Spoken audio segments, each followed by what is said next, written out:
Ay magandang hapon sa lahat. Ang ating pag-usapan po, ano sa Tagalog ang impeachment? May makasagot ba? Ako hindi ko alam. Ano sa inyo? Yang ponyeta kasi na Luis Truno yan, Lucaret. Gusto niya mangyari na Tagalogin na lang daw ang impeachment trial. Paano ba i-translate sa Tagalog ang impeachment? Hindi ko alam kung paano sa Tagalog yan. Itanong natin kay Luis Truno. Gusto niya mag-Tagalog. Kasi Batanggin niya siya. Paano naman mga Bisaya? Bisaya yung ina-arrestin nyo, kinakasuhan. So, paano mangyari ngayon yan?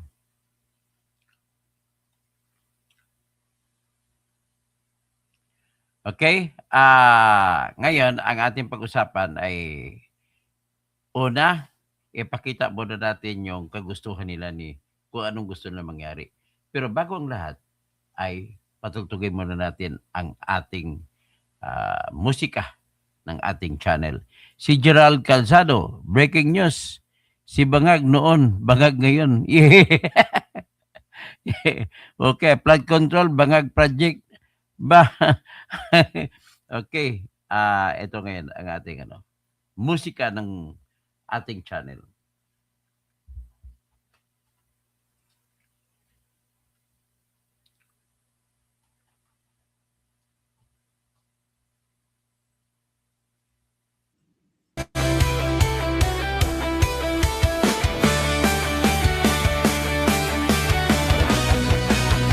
Hashtag sa Pilipinas, nasaan si Kim Bonjong? Kim Bonjing.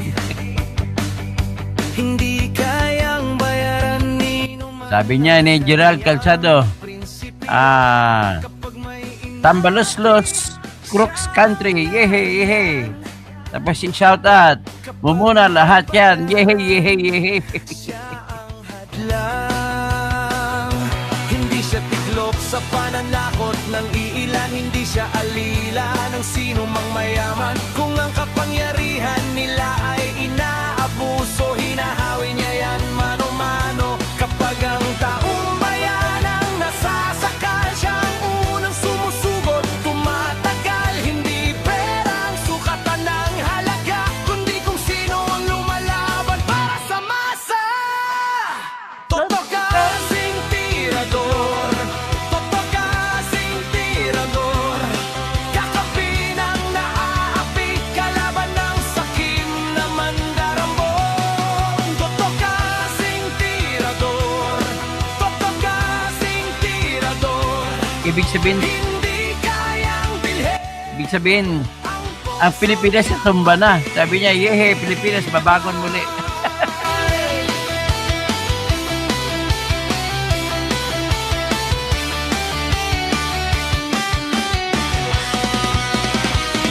mga magnanakaw sa pondo ng bayan, nanginginig kapag siya ang nandyan. Bawat piso, bawat sentimo, kailangang sagutin sa mata ng tao. Huwag nang ngiti para sa mandarambong walang pwesto, para sa sumisimsim kapag ang hustisya ang pinag-uusapan. Siya ang bantay sa gitna ng laban. Kung may nilulunod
Okay? Ngayon, ipasok natin muna yung ating dedikasyon, ating adhikain para kay Sara Duterte na kahit na may impeachment, kailangan maging presidente si Sara Duterte. Ito po. Sara, Sara, wala nang iba. Sara, Sara, Andrea lang Guigo, watching from pag-asa. Singapore. Sara, Sara, siya lang makapakulong. Mga kontraktor ubusin niya. Si BBM Sandro ikulong niya. Si Tamba Zaldi ikulong niya. Tapang at malasakit ibalik para bayan ay manahimik. Durugin ang sindikato sa korte, sa DPUA, sa DS Void, sa PhilHealth. Okay, magandang hapon.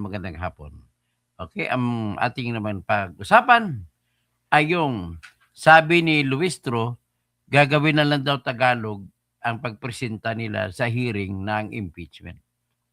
Ang unang tanong ko, na maaring tanong din ni Lolita Guerpo, ano ba ang Tagalog ng impeachment? Bakit Tagalogin? Paano naman ang inaakusahan nyo ay mga didiis puro Bisaya? Makakaintindi man ng Tagalog niya ng todo. Marami naman ibang tribo, mga Kapampangan, makakaintindi ba ng todo ng Tagalog yan? Ilocano, mga kabsat ko, makaintindi ba ng puro Tagalog? Mga Bicolano, mga Waray, mga Ilonggo, mga Cebuano, mga Maranao, mga Maguindanao, mga Tausog, mga Chabacano. O yun, sinasabi ko lang. Ang problema dito ay nagmamayabang kayo kung ano-ano lang mga pinagsasabi ninyo. Halata talaga, Rosalie, halata na wala silang ebidensya. Kaya kung ano ng mga pakulo. Ang ibig na lang sabihin yan ay nais nila ipaalam sa buong bayan kung ano meron sila na maipapahiya nila si Sara kasi pinakatotoong target dito ay yung election ng 2028. Hindi kasi nila kayang talunin si Sara sa eleksyon at hindi rin kayang talunin sa impeachment. Kaya yun na lang ang target nila. Bababawasan ang boto ni Sara kung magtatagalog sila. Anong epekto niyan? Ang epekto niyan, mga Taga-Luzon na lang ang hindi buboto kay Sara. Kasi mga Taga-Luzon, mga magaling magtagalog. Lalo na mga Tagalog region. Pero manatili pa rin boto ng mga Cebuano, Ilonggo, Waray, taga Mindanao, mga Maranao, mga Maguindanao, mga Tausog, lahat ng mga Muslim communities mananatili pa rin ang boto nila kay Sara. Hindi nila maintindihan Tagalog eh. Kung hindi na maintindihan Tagalog, edi paano pa kayo sila magsasabi na masama si Sara? Ano nga bang Tagalog ng impeachment? Watching from Caloocan City, si Zeddy Gonzalez, si Bernia Gapos, happy viewing. Si Lomi Pinugo, natatawa siya ng Tagalog ng impeachment. Ito, pakinggan natin. Yung may binabanggit si Kade, nagmamayabang akala niya, sikat siya. Si Luistro. Tingnan natin itong, may nag-criticize na kagad sa kanya. Pakinggan natin ang kritisismo sa kanya. Ito. Reveal Luistro na magtagalog daw sila sa impeachment trial ni VP Inday Sara. Ito na ba yung kinukumpara nila kay former Senator Miriam Santiago? Kung ano-ano na lang ang naiisip para lang masabing para siya sa mga Pilipino. Hoy, Jervil, kahit anong lingwahe pa ang gamitin mo, kung ang katumbas mo ay maleta galing kay Bangag, isa ka pa ding traidor sa mga Pilipino. Sabi mo hawak mo ang beat? Baka beatlog ng asawa mo. Pwet. Reveal Luistro na magtagalog daw sila sa impeachment trial ni VP Inday Sara. Ito na ba yung kinukumpara nila kay former Senator Miriam Santiago? Kung ano-ano na lang ang naiisip para lang masabing para siya sa mga Pilipino. Hoy, Jervil, Kahit anong lingwahe pa ang gamitin mo, kung ang katumbas mo ay maleta galing kay Bangag, isa ka pa ding traidor sa mga Pilipino. Oh. Sabi mo hawak mo ang beat? Baka beatlog ng asawa mo. Pwet. Sabi ng mga waray, maupay, gakulop. Ay, nako. Ano ba yung Jerbil? Ano bang Tagalog ng impeachment? Salitang impeachment. Ano sa Tagalog yan? Magbayad ka muna ng utang mo kay Inday Sara, 8 million. Kasi naging abogado yung mister ni Sara, si Manasseh Carpio, abogado ng husband ni Jerbil Luistro sa 2 kasong rape. Eh kung magaling kang abogado, dapat ikaw na nag-abogado sa husband mo. Ang problema mo ba, tinago mo pang husband mo. Although sa batas lay, sa Revised Penal Code, walang parusa ang ang tatay o kapatid o anak o lulo o tatay o nanay na magtatago sa isang taong wanted. Exempted sila. Natural, except ano na yan, expected na yan, siyempre kamag-anak mo itatago. So, si Jerbil ay hindi makukulong dahil asawa niya. O, ngayon, nag-alaga ka pa ng rapist. Eh ba, adik ba ang asawa mo, Jerbil, kasi nagre-rape? Ano lang, akusasyon lang yung Jerbil. Hindi natin alam kung totoong nang-rape yung asawa mo. Pero halata ko na mahal mo ang mister mo eh. Kasi kung ibang babae niya yan, pag nag-rape ang mister niya, iniiwan na yan. Dapat nag-file ka na ng annulment, abogada ka pa naman. Di ba? So ngayon, gusto nila ipakita na makata sila at makabayan. Ang makata na alam ko ay hindi na mapapalitan.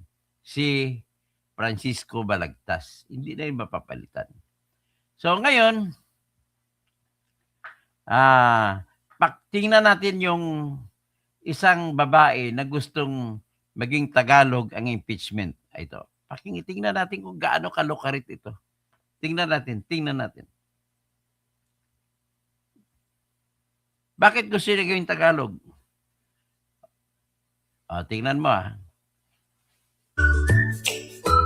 sumasayo-sayo pa Ano karit talaga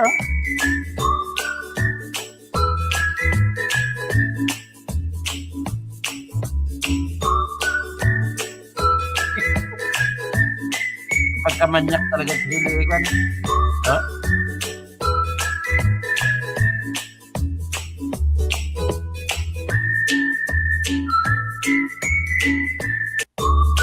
Ang problema dito kay Lucaret, na problema ako rito langga. Kasi nagmamayabang siya ko na ang bagong Miriam Defensor Santiago. Lahi ng Defensor Santiago sa'yo. Kakahiya ka. Nag-ilusyon. Siguro kung buhay lang si Miriam Defensor, sasampaling ka ni Miriam Defensor Santiago. Sasabihin lang sa'yo. Ano sasabihin ni Miriam Defensor Santiago sa'yo? Nag-ilusyon ka na magiging Miriam Defensor. So, anyway, ito pa.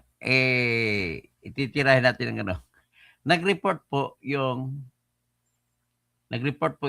Manila Times na yung panukala nila nagagawing Tagalog, mamroblema talaga. Imbis na matatalo ni si Sara, hindi na mananalo kasi hindi na magkaintindihan. Ang mga abogado hindi naman Tagalog pure, may Ilocano, may Kapampangan, may Ilonggo, may Cebuano. Mag-English na lang tayo, total nakasanayan na yan. Yan, pakinggan natin itong sabi ng balita ng Manila Times. Patungkol sa gagawin nilang Tagalog ang impeachment. Prosecutors in the impeachment trial of Vice President Sara Duterte are proposing the use of both Filipino and English during witness examinations. Representative Laila De Lima says this is intended to make the proceedings more accessible to the public. She says it will be better if more people understand what is happening at the trial. The prosecution panel also presented 3 other proposals to the Senate impeachment court. These are the participation of both public and private prosecutors in presenting witnesses, the adoption of a reciprocal 3-day disclosure rule, and the opening of a sealed BIR box containing documents previously submitted to Congress. Okay. De Lima says the proposals aim to streamline proceedings and ensure a more efficient conduct of the trial. Dapat sana pala, kung sa Tagalogin, dapat nagsalita na kayo, umpisa nyo na Tagalog na kayo. Wala, si De Lima, nag-English-English pa. Bicolana si Kwan eh. Si De Lima, mas kabisado yung English kaysa Tagalog. Lalo na si Miriam, hirap na hirap sa Tagalog. So, diyan pa lang po, si Miriam ay hindi marunong mag-Tagalog, ikaw magaling sa Tagalog, hindi ka na magiging Miriam Santiago. Iba yung Miriam Santiago. Di mo na madagdagan nyo ng iba pa. Ngayon si Mark Anthony Umbal, magandang hapon. Mark Anthony Umbal. Si Kai Kubaru, good afternoon. Si Eri Gonzales, baliw na si Luistro. Tapos Omek, ay mga lito-lapit pa rin pinag-usapan mo. Ang layo-layo sa topic natin. Wenceslao Siwala Jr., magulo ka pa sa alon ng karagatan. Sino kayo tinuturo mo? Kay Kumaro, dati si Auntie Claire, ngayon naman si Luistro ang nagkalat. Yun. Pareho sila kasi, parehong ugali. Di ba? Ngayon, ang pag-usapan natin sa ngayon ay itatapik natin to one by one ang lahat po ng akusasyon sa impeachment laban kay Sara. Unang itatapik natin sa ngayon ay yung confidential fund. At analisahin natin, magiging tapat lang tayo kung ano mga binabanggit na akusasyon laban sa kanya at sasabihin ko kung anong meron na depensa ni Sara at kasi i-assume ko halimbawa ako yung abogado. Ano magiging depensa ko? So, yan ang pag-aralan natin. So, 4 na articles of impeachment ito. Article number 1 po tayo sa ngayon. Pero bago tayo magsimula, nais ko lamang banggitin na dahil po sa pangyayari sa pamamaril sa Tacloban at dahil din naman sa report ni sino to, si John B. Cremulya na napigilan nila ang kasunod sana na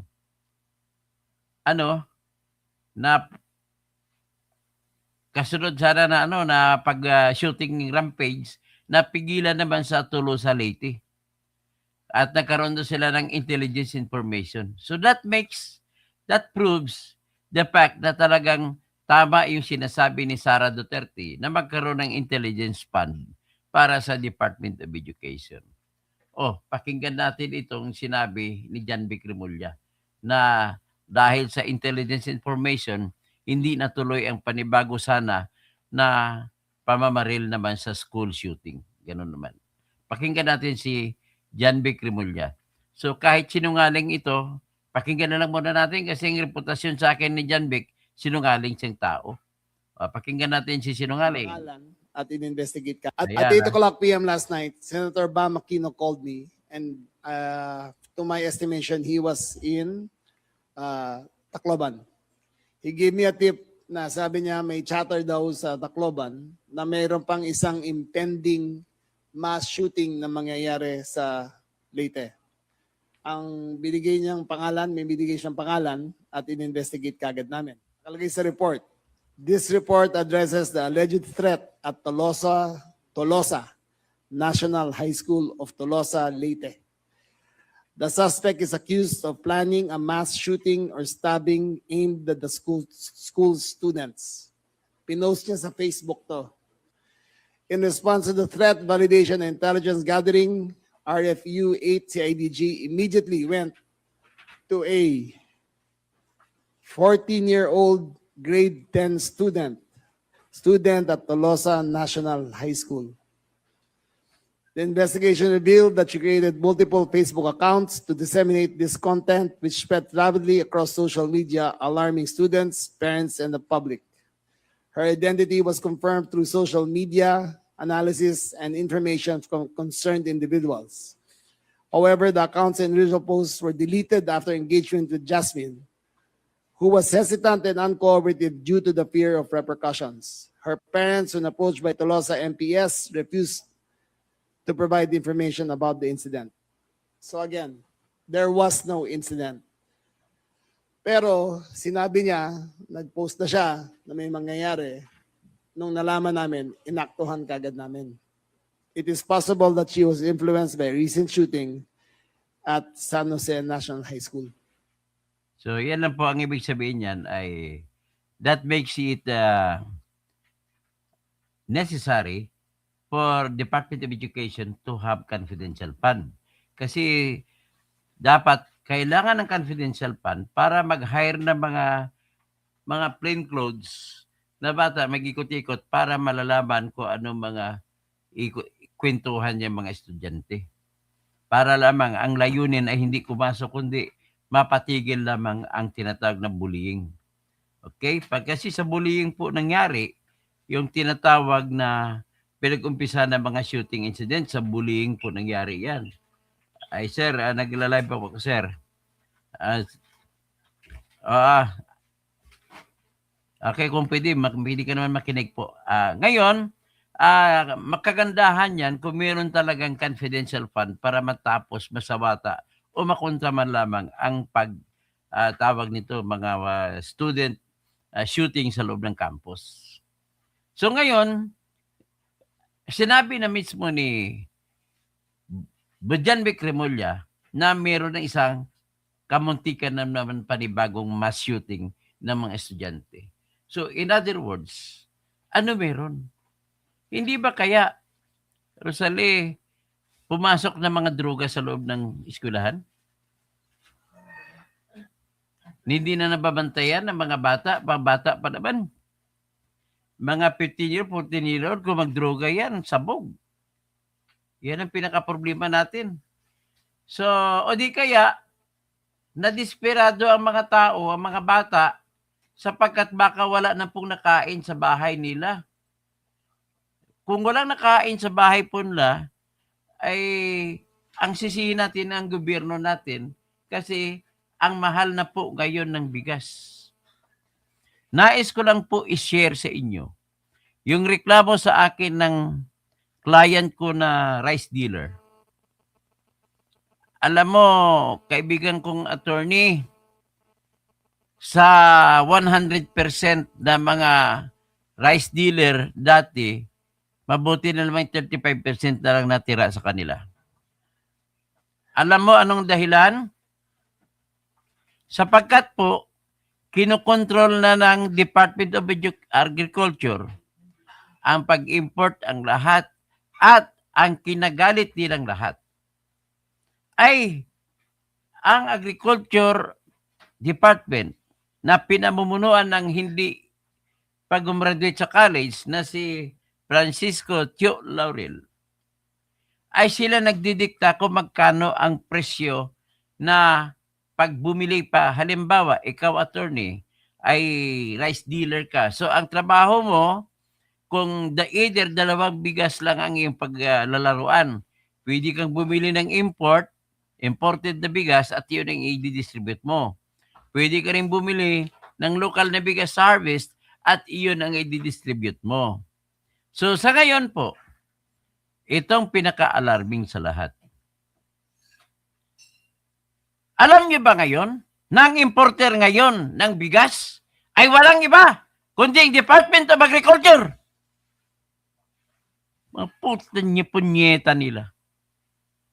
Tapos, kumo gobyerno ang nag-import, unlimited, walang tax, walang buwis. Paano ngayon yan? Hindi kung walang buwis, anong sindikato ginagawa nila? Ang ginagawa nila, attorney, lahat ng kakampi nila ng mga smuggler ay doon nila sila kukuha, bibili sa Department of Agriculture na import. Kasi kung mag-import sila direkta sa Vietnam, sa Thailand, sa India, o sa kung saan lugar pa, O sa Saudi, wala naman Saudi, India lang mayroong bigas eh. Kung mag-import sila doon, attorney, alam mo naman yan, nasa industriya ka ng langis eh. Magbabayad sila ng buwis. Pero, tingnan mo, kung ang mag-import, ang Department of Agriculture, walang buwis babayaran. Ano ngayon ang resulta? Ang ginagawa naman po ng Department of Agriculture ay kaibigan nila lahat ng mga smuggler. Doon na sila kukuha lahat sa agriculture. Wala pang mataas na buwis. Mababa pa. Tapos kung ibenta nila, kikita pa sila sa presyo na gusto nila. Hindi ba alarming? Hindi ba maganda yan? Attorney? Maganda ba yan? So, ngayon, dahil dito sa gutom, number one po na dahilan kung bakit nagwawala ang bata. Gutom. Baka wala nang nakain. At naghuramintado na wala makain. Naalala ko yan nung bata pa ako. Nanay ko, tatay ko ay bahirap lamang po. Lagi po ako pumapasok sa school, naglalakad 5 kilometro papunta, 5 kilometro pabalik. Lalakad lang. Hindi naman ako makakasakay ng tricycle kasi walang pera. So, lakad. Ang nakakahiya dyan ay tinatago ko labang sa mga kaklase ko yan kahit masakit yung tiyan ko. Minsan hindi kami makakain ng almusal kasi walang pera nanay ko, tatay ko. So, sinasabi ng nanay, tatay ko, ay pwede kang dumaan kay auntie, kay uncle, manghiram ka ng 1 ganta. Kasi ng panahon ko, attorney, walang kiluhan sa bigas, kundi gantang ang pinag-usapan. So, tatakalan na ako ng 1 ganta, panghiram ka muna ng 1 ganta ng bigas. Kasi pagdating pa makahiram, ang gagawin, hindi po siya isasayang, attorney. Gawin siyang lugaw para marami. So, ganun ginagawa namin, kinakain. So, kung makita mo yung itsura ko nung elementary ako, high school, sobrang payat ko, malnourished ako. Yan ay sa kabila ng katotohanan na yung aking nanay ay konsihal ng bayan. Pinakaunang naging konsihal sa bayan ng Coronadal ang aking ina na babae. Pinakaunang naging konsihal na independent na kandidato. Kasi sa panahon na yun, kandidato siya, attorney, 2 lang ang partido doon, nationalista at saka liberal. So, nanalo ang nanay ko kasi magaling siya magsalita. Graduate ba naman ng summa cum laude sa Notre Dame University. So, naging teacher siya. Wala pang 18 years old kasi accelerated siya. Gumraduate siya sa Notre Dame University bilang teacher at nagturo siya, wala pang 18. Turo siya ng high school. Yung unang school na tinuruan niya Notre Dame of Tacorong. Doon niya naging estudyante yung naging gobernador sa Sultan Kudarat na si Dato Pax Manguda Dato. Marami siya naging estudyante na mga abogado, maging politiko, pati yung dating congressman ng Sultan Kudarat na si Congressman Valdez. Amado Valdez. Amado ba yung first name? Basta Congressman Valdez. Naging estudyante na rin. Naging kaklase ng nanay ko yung si Cardinal Orly Quevedo. Kaklase niya, salutatorian niya sa Notre Dame noon, Marble for high school, si Bishop Orlando, Cardinal na sa ngayon, Orlando Quevedo. Siya, nanay ko naman, valedictorian. Yan po yung kwento nanay ko, kahit na matalino siya. Naging konsyel siya. Maraming mga alok sa kanya na ang mga kontraktor dahil po siya ay chairman ng Committee on School Board. Ang mga eskwelahan ipapatayo, bibigyan siya, inaalok siya na ibibigay ang proyekto doon para bibigyan din siya. Hindi niya ginawa. Hindi niya kinuha. Kaya kami lagi wala kami makakain. Sa kanyang mga sweldo, nagagaling ang ibinibigay niya sa tatay ko. Ang tatay ko naman, maliban sa photographer siya, kumikita photographer, ay yung kakonting kita ibibili ng isang haul ng buhangin at gagawa siya ng hollow block, attorney. Tapos yung hollow block na yan, unti-unti, ginawa niya pundasyon at iyon ang nagiging bahay namin ngayon. At napakaganda kahit may 7.8 na lindol ay hindi natumba. Nung time na yun, inumpisa ng tatay ko yung bahay namin. Ang bahay namin na nauna ay yung sawali na nakaangat sa lupa. Tapos may hagdanan. May imagine mo yan noon na naglalaro kami sa hagdanan. Yung iba kasi mata pa ko, may kuto-kuto, upo-upo ng mga mula sa taas pababa ng hagdanan. Ganun ang mga senaryo noon. Kinikwento ko lang yung nakaraan ko. Tapos ako parang galit sa mundo dahil lagi kaming gutom. Sinisisi ko nanay ko, bakit ano ba yung teacher ka naman tapos nag-consiel ka tapos wala ka man lang kita dyan. Araw-araw po yan. So ibig sabihin, hinahalin tulad ko lang ang aking sarili sa ibang mga bata na pwede magiging dahilan ko maghuramentado. Lalong high school. High school ako, ganun din. So, yan po, sinasite ko lang yan. Ang economic status natin, yan ang number 1 na makapagdulot ng motibo sa mga bata na maghuramentado. Paano yung mga nawalang nakakain ng mga bata? So, yan ang mapapala natin. Ako'y nakatapos ng pag-aral na civil engineer ako sapagkat lamang po sa full scholarship na binigay sa akin ng Mindanao State University sa Marawi. Gumraduate pa ako ng consistent full scholar. Kaya naging civil engineer ako. From then on, so ibig sabihin, I am nothing without MSU, without Mindanao State University. So from there, nagsimula ang pundasyon ko.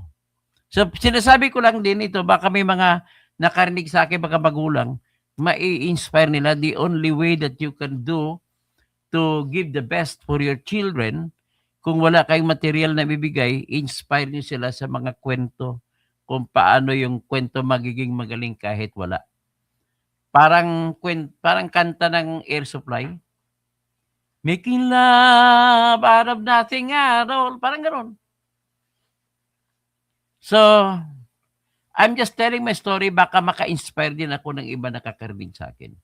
Mga kasing edad ko na senior citizen, na makikita lang sa apo nila, the best way to help your kids, grandkids grow well is for you to tell stories. Stories of heroism, stories of poverty, stories of yung mga once upon a time, yan, mga ganun. Yan nakaka-inspire sa mga bata yan. Kahit na walang pera. Ako, lagi lang din, mahal lang ako ng nanay, tatay ko kahit na kumakalam ang sikmura ko. Tuloy-tuloy, ano mag-gumraduate? So ngayon, ito ngayon ang dahilan dapat asikasuhin ni Bongbong Marcos. Paano naman maasikaso to? Sigurado ako, maraming gutom sa ngayon. Ang mamahal pa naman ng lahat. Itong problema dapat inuna imbis na impeachment. Hindi mo kinokolekta sa mga nagnanakaw na trillion-trillion ang kinuha doon sa flood control na magagamit sa pampakain sa lahat ng mamamayan. Anyway, punta muna tayo dito sa impeachment ni Sara. Ito naman ang topic ko. I-discuss natin yung confidential fund issue na kinasok kay Sara. Una, ipakita ko sa inyo ang nangyari sa mga batang ito. Hindi sana nangyayari ito mga shooting na to kung mayroong confidential fund na naikot-ikot at nalalaman, mag-hire ng mga tao, confidential fund, at para alamin sa buong bansa, dapat school, meron tayong may assign ng mga walang iba kundi makinig lang, makukuha lang ng impormasyon.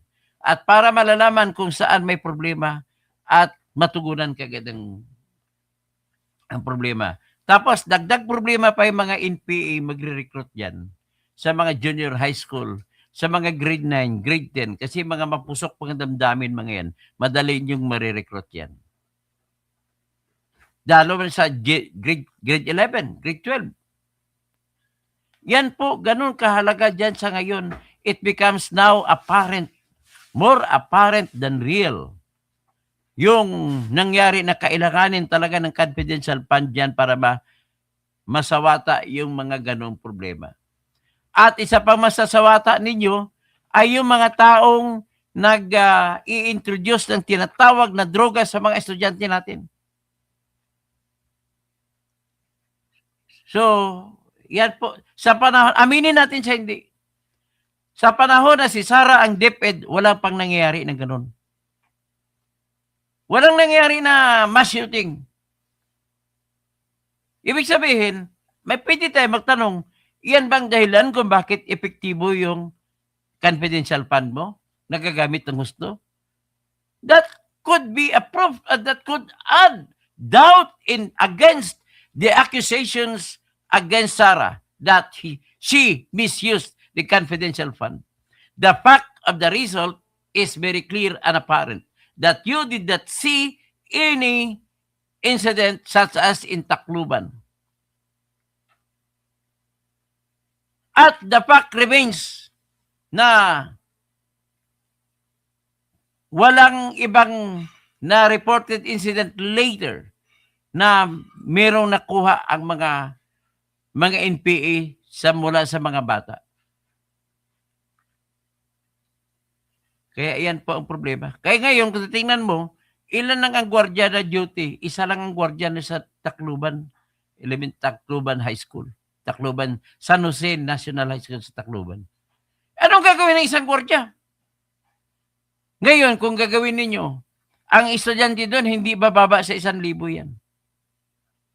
Ngayon, kung isa lang ang gwardiya, at kung mag-stricto ang gwardiya, para walang shooting mangyari, titignan kakapkapan ang mga bag. Ang mga sapatos, kasi may isang bata doon sa Cavite City, nang nabuli siya, kinuha niya ang kutsilyo sa sapatos niya at pinagsaksak niya sa isa. Nangyari yan June 16. Ngayon lang, June 16, ngayon lang. Tapos, June 19, may nangyari sa General Trias. Saksakan din.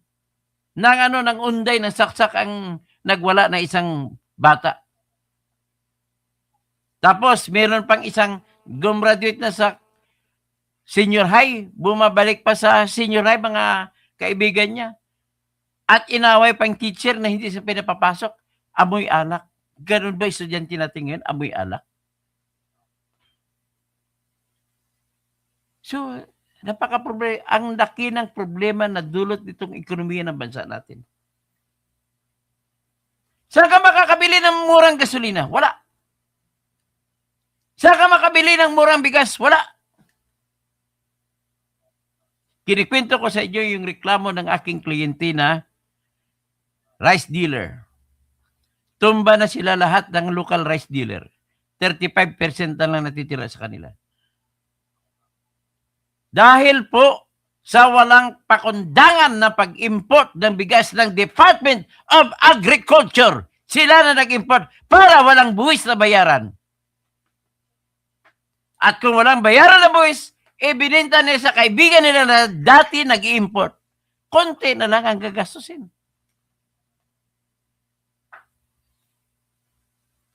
Solusyon ba yan? Anong klaseng gobyerno meron tayo? Alam mo, pinakatama, pinakakorek na solusyon sa ating problema nung tumaas ang gasolina at saka krudo, panahon ng gira sa Iran, walang ibang solusyon na the best at the only solution. Kung ako ang presidente, sasagutin ko lang ang lahat ng presyo na tumaas, sagutin ng gobyerno para tuloy mura pa rin ang benta ng gasolina, krudo, at walang magsasara na maliliit na negosyo. Ladies and gentlemen, the proof of what I say as the best solution is no less than Indonesia. Sa Indonesia po, ang nangyari, hindi na sila kumaltas sa tax, kundi sinagot na ng Indonesian government ang lahat ng pagtaas ng gasolina at saka krudo. The same time, kahit lugi sila, the same price pa rin. Ang importante sa Indonesia ay hindi magsara ang maliliit na negosyo. At ang mga Grab drivers doon ay hindi mamroblema sa gasolina. Tuloy-tuloy ang takbo ng ekonomiya. Sinasabi ko lang ito na overwhelmed na ako ngayon ng kwento na ang topic ko lamang ay confidential fund. Laban kay Sara. Sabi ni Jane, yung sa Bacolod din attorney, teacher na sinunog. Grabe. Sinunog ng estudyante. Bakit ang mga estudyante ganun? Sabi naman ni Hegler Rembulat, yung mga bata po na nakikidnap sa Mindanao at dinala sa Cebu ng makakaliwa, kaya need ang confidential fund. Kaya nga po galit ang mga nakakaliwa dyan. At tapos si Edwin Abon, wag pong panay haka. Ay, ikaw po Edwin Abon, puro ka lang kwento. Tao ka ni Marcos, nakatanggap ka ng pera kay Claire Castro. Lito Ines, malaki siguro ba dito sa mga disbar na ito? Ay, isa ka pang bayad ni Auntie Claire Castro. Chrissy, the shooting must not have happened if BP Sara was still the DepEd Secretary. Jane, adiktos ang leader kaya akala ng mga kabataan okay lang pala maging adik. Archina Liwanag, lalong pumangit si Malita Queen sa stress. Buwag Malita Queen. Sir Toto, hello po. Si Ruli Azanyon. Pagpapatalsik. Chrissy Marcos resign is the key. Tama. Jane, same po tayo to ni Toto. Naglalakad ng 5 kilometro para makapasok sa school. Basta magtiyaga, may nilaga, may ilalaga at may aanihin. Ngayon, nasa Taiwan din ako kasi ayaw ko na maranasan ng mga anak ko. Na kakaiyak naman isipin yung nakaraan ko. Rolly Asanyon, pagsasakdal po. Pagsasakdal ba ang Tagalog? Pero hindi eh. Pagsasakdal, kaso rin sa krimen yan. Ganun din ang tawag eh. Crazy, nakarelate ako because I once was from a nothing before. Nakaka-proud to become a professional out of hardship. Tama po yun. Jerry Mulat, naka-proud ang mga magulang niyo po, mga modelong magulang at modelong Pilipino. Tapos, Crazy, hi Dr. Toto Cos. Edwin Abon, mag-file ka ng complaint, hindi yung, ang akala mo, ganun lahat ang complaint. Hindi mo ba alam ang mag-file ng complaint dyan, ombudsman? Jane, si Erwin Tolpok naman, anong binibida about sa juvenile pasik? Tarantado yan eh. Na Louie Venco, Toto, si Toto ba na naibenta na ang airport o naibenta na po ang Terminal 3? Gilyar, budol ang ulo, budol din ang magalamay. Tapos sa AGGA, imbento lang nila Rimulya at Bam Aquino makisakay. Imbento lang pala yun nila yan. Grabe ka, sinungaling talagang tao yan. Glenn Mac, Jen, parehas sila sa mga abogaga Luistro de Limao, Castro, Taratara, hirapan na siya magdepensa sa mga amo niya. Yung mga nangyayari sa Pinas, kasalanan ng Duterte, o Duterte na daw ang kasalanan. Sabi, yudi puta. Joey Venco, Sir Toto, totoo na naibenta. Totoo po, naibenta na po. Lutay, pre, bakit parang munggo mukha mo? Ayan ang mga salita ng mga binayaran ni Claire Castro, mga tanong na gano'n. Giladjura, budol yung yan si John Vic. Albert Igito, Brad. Good afternoon, Brad. Sana isa ka sanang lawyer ni Sara. Fulgencio Rosete, gusto ni Malita Queen na Tagalogin ang pagsasalita ng impeachment para yung paninira nila kay BP Sara maintindihan ng mga Pilipino na hindi masyado nakaintindi ng English. Yun lang yun. Aguilar, good day, Boss Toto. Romel Bingson, naimbag na malim, mga kapsat ko. Okay, proceed tayo. I-discuss natin ang bago kay Alfredo. Hey, Sir Alfredo Hecali, maraming salamat po sa binigay mong musika sa akin. Attorney, kung free agent ang lahat, wala na silang nanakawin. Joel Vergara, well said, attorney, more power. Okay, tapos si Great, ang solusyon, Dr. Kausing, sa problema ng bansa ay revolusyon. Wag naman, mamamatay tayo lahat yan. Eber Tande, Bastida, good noon, attorney, new subscriber here from Southern Leyte. Oh, maayong hapon sa imo diya sa Southern Leyte, si Eber Tande. Tapos, Jobs, Engineer Toto, next topic, DPWH pa rin ilabas nila ang listahan ng mga contractors na sangkot sa flood control. Sige, tatapik natin yan. Diretso na tayo. Ito po ang tanggalin natin ito nga. Ito po ang sinasabi ni BP Sara.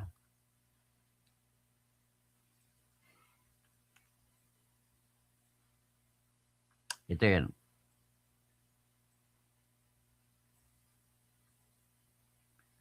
Sabi niya, ang insidente sa pamamaril sa eskwelahan sa Tacloban City, this tragedy also exposes the failure of the government to recognize the importance of intelligence gathering and identifying threats before lives are lost. Yun nga. Tama nga. So, doon nagastos yung kanyang mga depensa niya, kanyang mga confidential fund. So,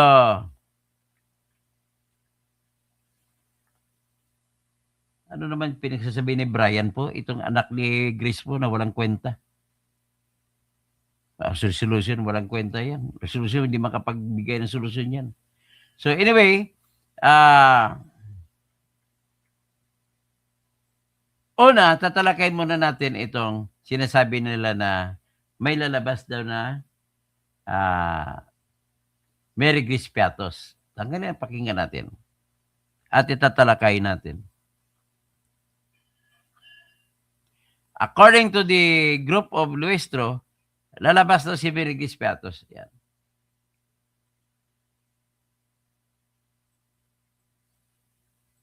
The controversial Mary Grace Piatos, named in connection with Vice President Sara Duterte's confidential funds, may soon be brought into the spotlight. This as the House prosecution panel includes her in its list of witnesses. Hannah T. joins us live from the Senate for the details. Hannah, go ahead. The House prosecution panel is set to present Mary Grace Piatos as possible witness for the upcoming impeachment trial of Vice President Sara Duterte. This as it moves to support its allegations of confidential fund misuse. Based on documents obtained by Billionario News Channel, the prosecution plans to present Piatos to testify on the alleged receipt of confidential funds. The name Mary Grace Piatos appeared in acknowledgement receipts submitted by Duterte to the Commission on Audit to account for her confidential fund expenses. The prosecution also intends to present Duterte's Chief of Staff, Attorney Zulaika Lopez, to support its claim that the Vice President misused and misappropriated confidential funds. Also included in the witness list are Defense Counsel Michael Poa, who earlier told House lawmakers that Duterte had control over the confidential funds, former Budget Secretary Amina Pangandaman, military officials Colonel Raymond Lachica and Lieutenant Colonel Dennis Nolasco, as well as Ramil Madriaga, who claimed he delivered bags of cash allegedly sourced from Duterte's 125 million peso confidential funds to several locations. The trial proper is scheduled to begin on July 6, with the final list of witnesses and evidence to be governed by the Senate Impeachment Court's pretrial order.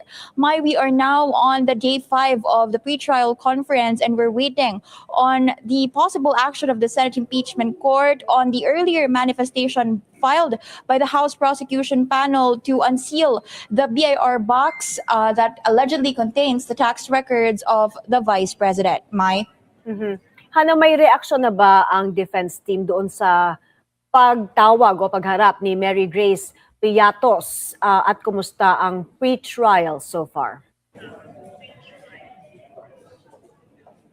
So far, according to Attorney Michael Powa, sabi niya, discretion naman daw yan ng House Prosecution Panel kung sino yung mga gusto nilang ipresenta na witnesses. The same goes with the defense camp, no, na ayon kay Attorney Michael Powa, sa kanilang huling monitoring ay posibleng merong 51 common witnesses yung both camps. Pagdating doon sa VP Sara trial nga na nakatakdang mangyari sa July 6, so far may sabi ni Powa, sinisikap nilang matapos itong PTC by today, at kung hindi naman daw matapos, latest na raw ay tomorrow, Friday, para mamarkahan nga itong mga ebidensya sa Article 1 na kaugnay nung paratang na misuse of confidential funds, at habang sa Article 2 naman na umano'y unexplained wealth ni VP Sara. Balik sa'yo, Mai. Hana, balikan natin yung doon sa BIR box, ano? Kasi yun ang push ng prosecution panel to open the financial records dating back to 2007. Kasi makakatulong daw to sa kaso nila na alleged misuse of confidential funds and unexplained wealth. Tumagal din sila, no, sa usaping ito. Ano na ang latest dito? Kasi ang sabi ng prosecution, this is critical to their case. Oo, so far, hinihintay natin kung anong aksyon ng Senate Impeachment Court dito, dahil kasama yan doon nga sa naunang manifestation filed by the House Prosecution Panel na dapat buksan na itong box ng BIR records because makakatulong daw ito sa smooth trial para ngayon na, as early as now, ay mamarkahan na itong mga laman bilang bahagi ng ebidensya for the upcoming trial.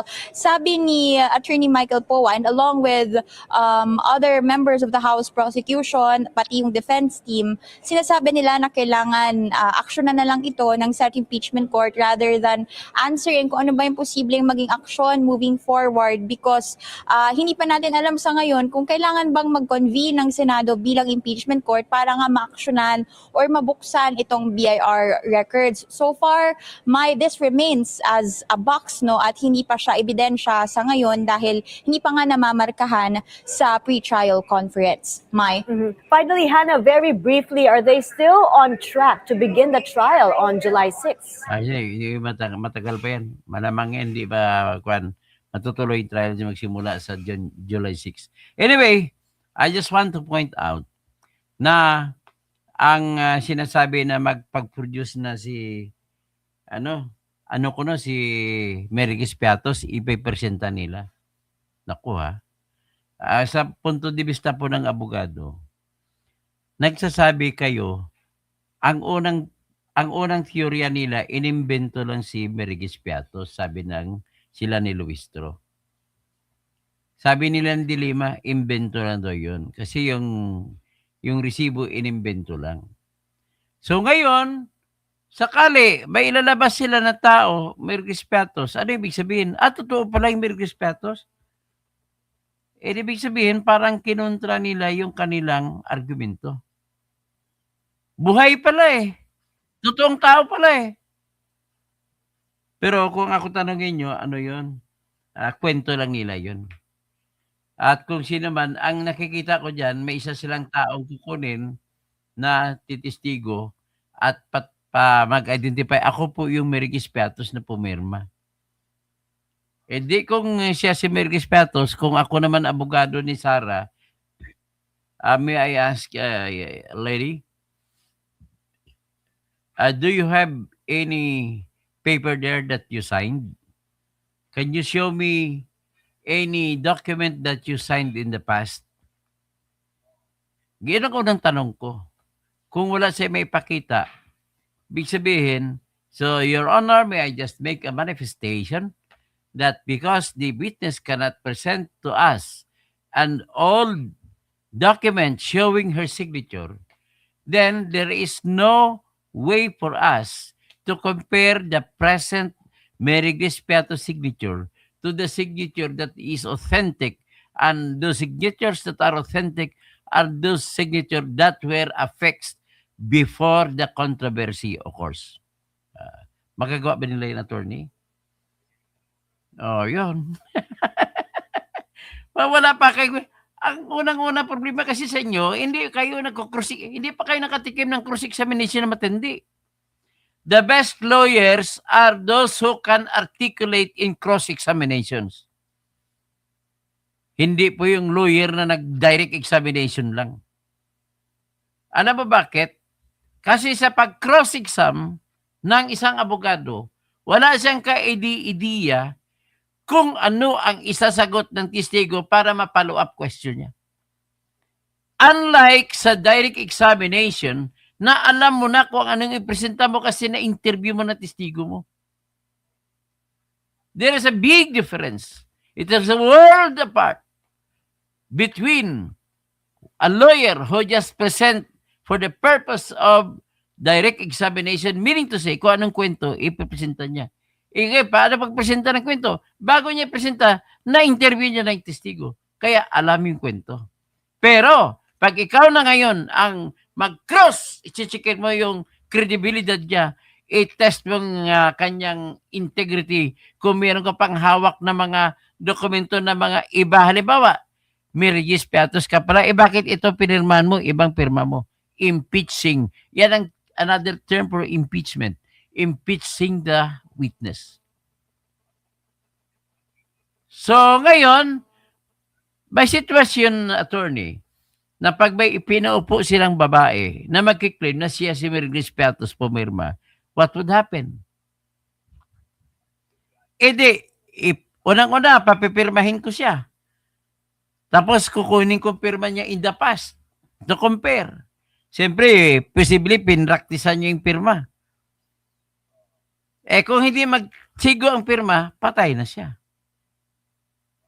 Ngayon, i-object ko naman yan from the very beginning kung mayroon sila magpe-present ng babae na magsasabi, ako po si Mary Grace Piatos, bakit ko po i-object at ano po ang aking ground for objection? Number one po, ground for objection, it is this. Your Honors, marami sila, mga senador the receipt signed purportedly by a person named Mary Piatos, from the start, we have already disclosed that it is not a true name. So if it is not a true name, what do other parties want to prove? To prove that it is not a true name.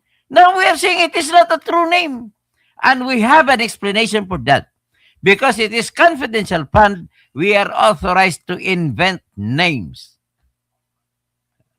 So magiging useless na, Your Honor, ang 4,000 signatures na binalidate ng NBI na hindi daw totoo na pirma. And another thing, 4,000 din na records ng Philippine Statistics Authority na wala raw pangalang Mary Grace Piatos. So paano yan? Sila nag-present.